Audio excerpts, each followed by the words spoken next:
मेरा नाम रेखा है और मैं एक छोटे से क्लिनिक में डॉक्टर हूँ। मेरी जिंदगी बहुत शांत थी, सीधी सादी, अपने मरीजों की देखभाल और घर के बीच ही घूमती रहती थी। लेकिन सब कुछ उस दिन बदल गया जब एक लंबा दुबला पतला 20 साल का लड़का मेरे क्लिनिक में आया।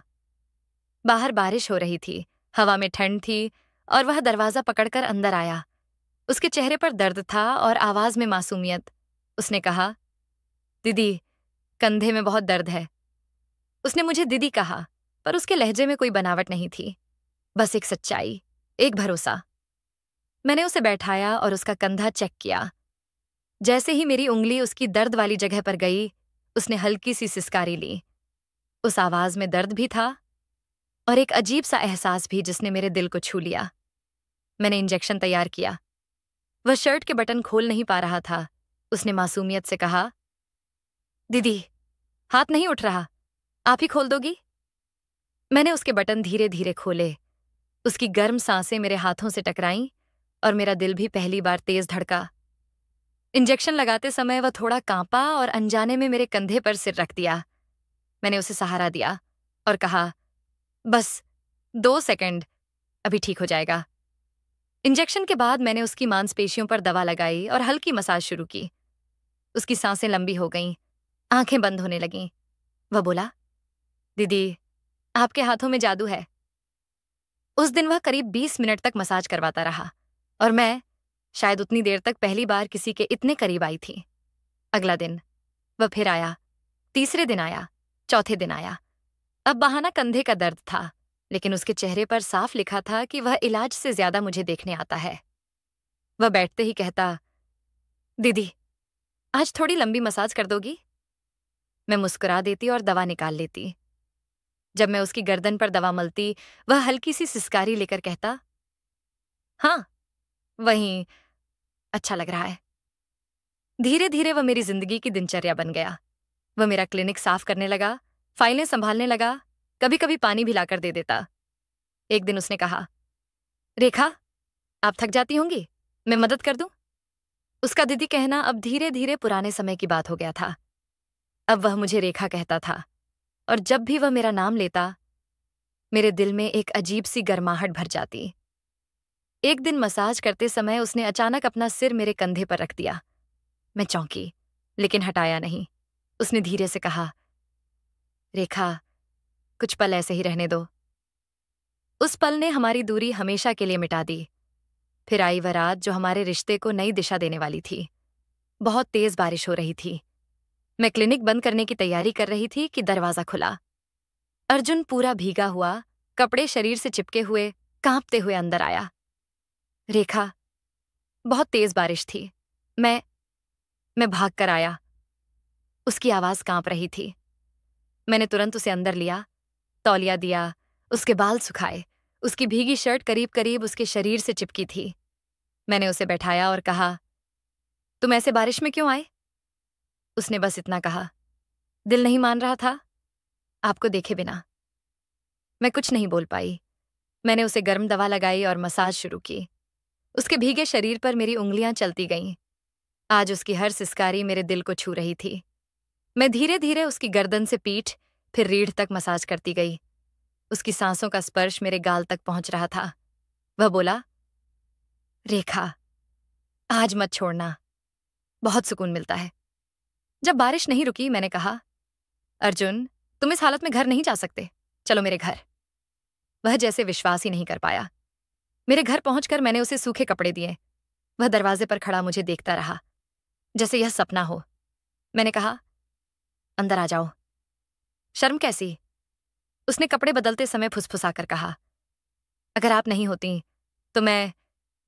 उसकी आवाज रुक गई। मैं उसके पास गई, उसके गाल को छुआ और कहा, मैं हूं अर्जुन, यहीं हूं। वह मुझे देखकर मुस्कुराया और पहली बार मेरे बहुत करीब आ गया।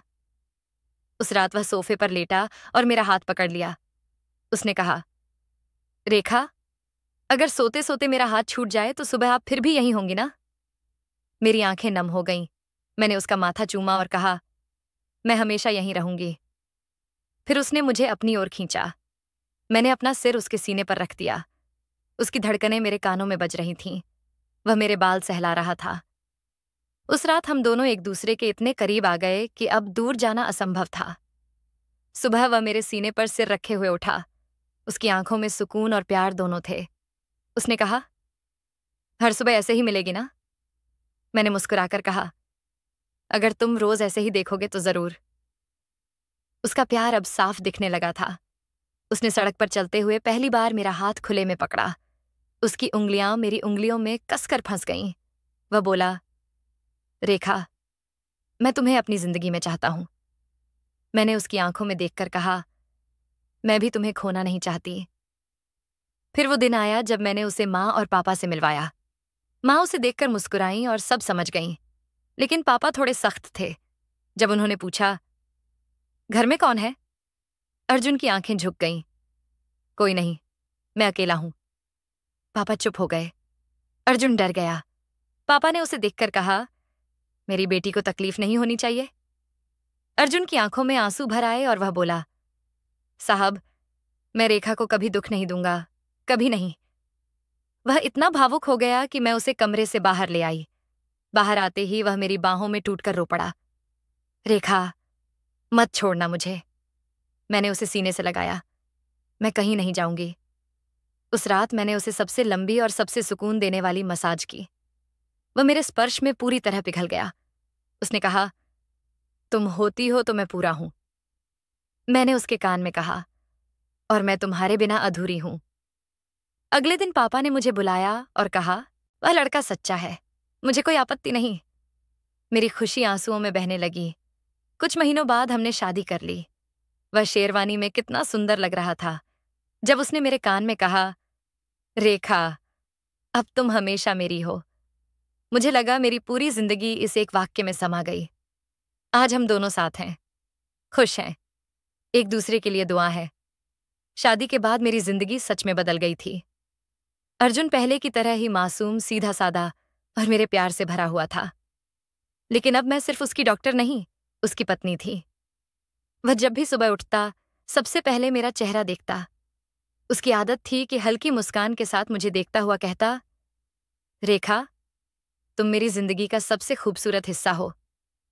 मैं उसकी बात पर मुस्कुरा देती, लेकिन अंदर से मुझे पता था कि इस लड़के ने मेरे अकेलेपन की हर दवा बनकर मेरी जिंदगी में कदम रखा है। शादी के बाद भी उसकी वह पुरानी मासूम आदतें नहीं बदलीं। वह जब भी थोड़ा थक जाता या काम से लौटता, मेरे पास आकर कहता, रेखा, कंधे पर वही मसाज कर दोगी, वही धीमी वाली। मैं उसे डांट कर कहती, अब भी वही बहाना, और वह हंस देता, बहाना नहीं, ये तो मेरा नशा है। फिर मैं दवा अपने हाथ पर लेती, उसकी गर्दन पर हाथ रखती और उस पुराने दिनों जैसे मसाज शुरू कर देती। वह धीरे धीरे आंखें बंद कर लेता और उसकी सांसें गहरी हो जाती। वह मेरे घुटनों पर सिर रखकर सो जाता और मैं उसके बाल सहलाती रहती। मेरा दिल उसके हर स्पर्श से फिर भर जाता। शादी के बाद भी वह हमेशा मुझे रसोई में आकर परेशान करता रहता था। कभी मेरी कमर पकड़ लेता, कभी पीछे से मुझे गले लगा लेता और कहता, रेखा, मैं तुम्हें छोड़कर कहीं नहीं जाऊंगा। मैं उसे हंसते हुए दूर करती, पर वह और करीब आकर मेरी गर्दन पर चेहरा छुपा लेता। मुझे उसके इस बचपने पर जितना प्यार आता था, उतना ही लगता था कि यह लड़का मेरे दिल का हिस्सा बन चुका है। एक दिन उसने अचानक कहा, रेखा, तुम मेरे साथ चलोगी ना, जहां भी जाऊं? मैं हंसते हुए बोली, कहाँ जा रहे हो महाराज? उसने मेरा हाथ पकड़कर अपने सीने पर रखा। जहां तुम चाहो, तुम जहां रहोगी वहीं मेरा घर होगा। उसके ये शब्द मेरे दिल को हर दिन और पिघलाते जा रहे थे। शादी के कुछ हफ्तों बाद उसने मेरे पापा के पैर छुए और बोला, साहब, आज आपकी बेटी मेरी है, लेकिन मैं वादा करता हूं कि मैं इसे कभी दुख नहीं होने दूंगा। पापा की आंखें नम हो गईं। मां पीछे खड़ी मुस्कुराती रहीं। लेकिन सच तो यह था कि अर्जुन की मासूमियत किसी का भी दिल जीत सकती थी।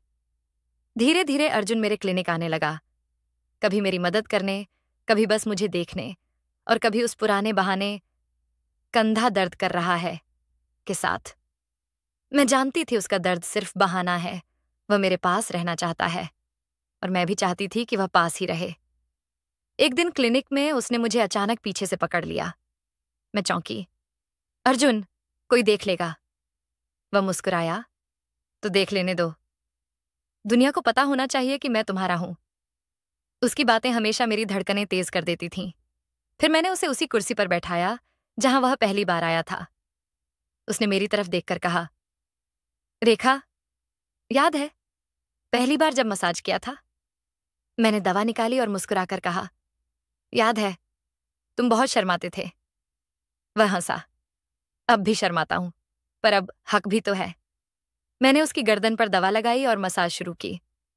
उसकी सांसें पहले जैसी ही भारी होने लगीं। उसके कंधे ढीले पड़ने लगे और जैसे जैसे मैं उसकी पीठ और कंधों पर मसाज करती गई, उसकी हर धड़कन मेरे हाथों में महसूस होने लगी।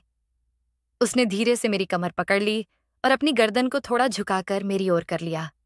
उसने बहुत धीमी आवाज में कहा, रेखा, अगर मसाज ऐसे ही चलता रहे तो मैं सो जाऊंगा। मैंने उसके कान के पास झुककर कहा, सो जाओ, मैं यहीं हूं। वह मेरी गोद में सिर रखकर लेट गया और मैंने उसके बालों पर उंगलियां चलाईं। उसका पूरा शरीर मेरे स्पर्श में ढल गया था। कुछ दिन बाद उसने कहा, रेखा, मैं अब अकेला नहीं रहना चाहता, तुम मेरे साथ रोज रहो। मैंने कहा, मैं तो तुम्हारी ही हूं। उसने मेरा हाथ पकड़कर कहा, नहीं, मतलब हर पल, हर सांस। उसकी आंखों में इतना प्यार था कि मेरी अपनी आंखें भर आईं।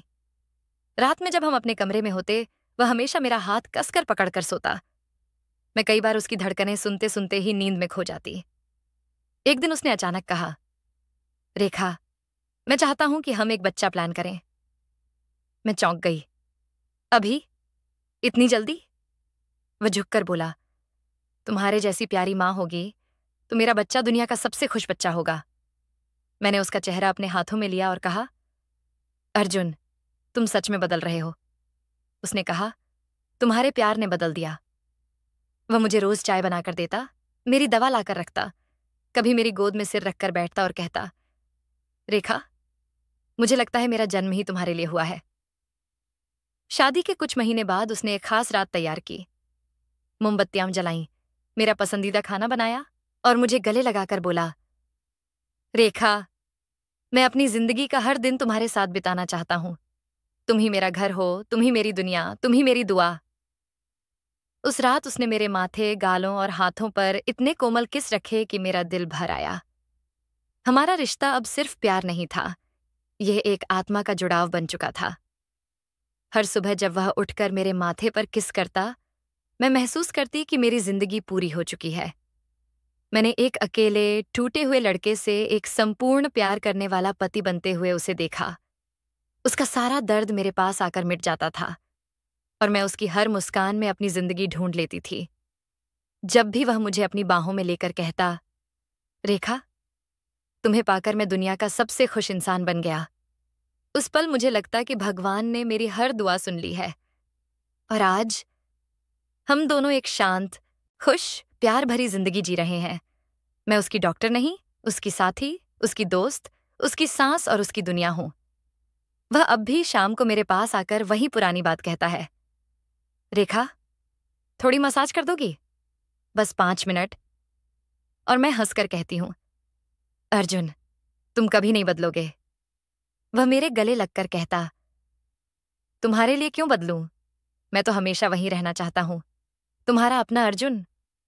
और मैं हर बार उसके सीने पर सिर रखकर यही सोचती हूं, अगर वो दर्द लेकर उस दिन मेरे क्लिनिक में ना आया होता तो मैं अपनी पूरी जिंदगी का सबसे सच्चा प्यार कभी नहीं पा पाती।